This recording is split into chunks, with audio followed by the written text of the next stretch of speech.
Today I'm going to take a standard oatmeal cookie recipe and turn it into a trail mix cookie with different types of nuts and seeds and raisins and stuff like that, just to beef it up and make it more like a granola bar, I guess. I'm getting my recipe from Gifts in a Jar, this book. It's a really great book. All the cookies I've made in it have come out great. And as I go through the dry ingredients, I'll go through them in order so that if you decide to make this a jar cookie mix, you can do that too. So let's get started. All right, if you do decide to put this into a jar, it'll fit into a jar like this. I guess it's a quart or whatever, a standard size canning jar. All right, so we're going to start with 1 cup brown sugar, 1/3 cup of white sugar, 1.5 cups all-purpose flour, and we have in here a teaspoon of baking soda and a teaspoon of cinnamon. I have some really good cinnamon here, so a teaspoon is probably enough, but if you're using a discount cinnamon like from Dollar Tree or something, you might want to put 2 teaspoons in. The strength of the spices and herbs can really vary from company to company, but since this is from a high-end company, 1 teaspoon is enough. And finally, I'm going to put in the 2 cups of rolled oats.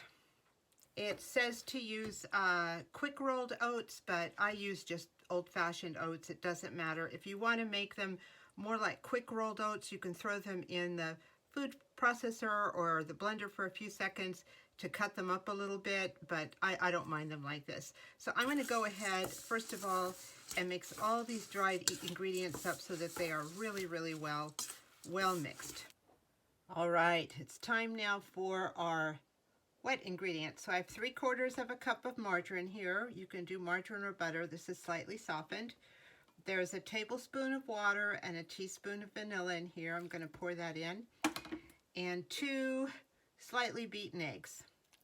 Now I'm going to take my blender here, or mixer, and I'm going to start creaming it. All right, I got that all mixed, and I'm going to add it now to the dry ingredients. A few minutes have elapsed since I mixed this and came back to the kitchen. Somebody came to the door and I told them I was making cookies, so I guess they're coming back in an hour to get some. You want to make new friends? Tell them you're making cookies. Always come back for more. All right, so I'm just going to continue mixing these until all the wet and dry ingredients are completely mixed together. Here's the dough. It gets very stiff at the end, so you basically have to get in there with your hands, but it's so delicious. If you just want to make plain oatmeal cookies, just start scooping it out and putting them in a 375 oven. It's good to go.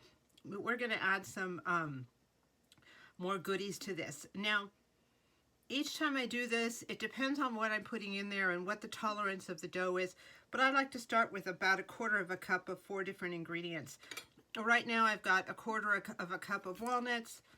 I have 1/4 cup of raw sunflower seeds. I have 1/4 cup of raisins, and I have 1/4 cup of coconut.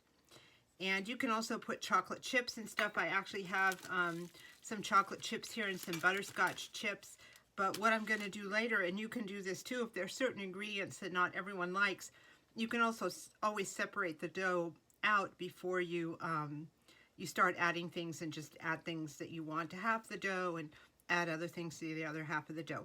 So I'm going to start with this. I'm going to start mixing it with my hands, see how well it goes in, and I will probably be adding more of each ingredient once I get this first round done.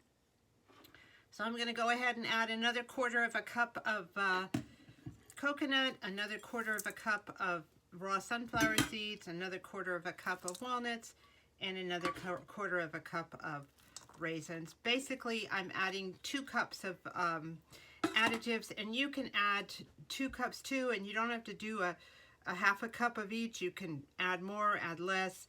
At Christmas, I've done this with pecans and with dried cranberries, and it's absolutely delicious.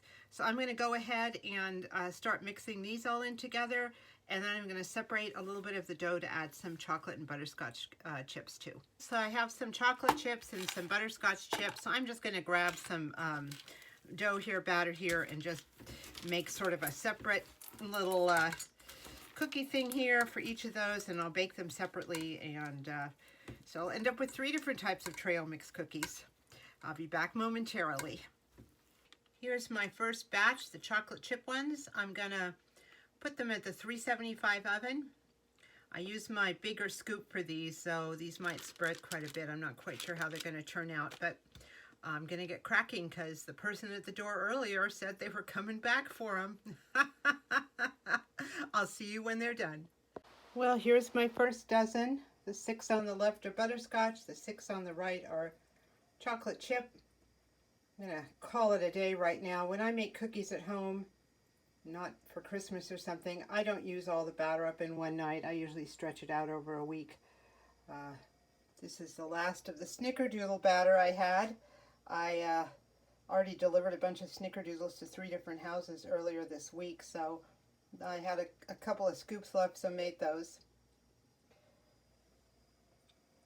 Anyway, these smell really good. They are really good. I'm going to take a couple to work tomorrow. I've gone back to work, which has been wonderful. And the rest I'm going to give to the friend who came to the door. I'll give some to him, and I'll give the snickerdoodles to his landlady, and there will be peace on the mountain.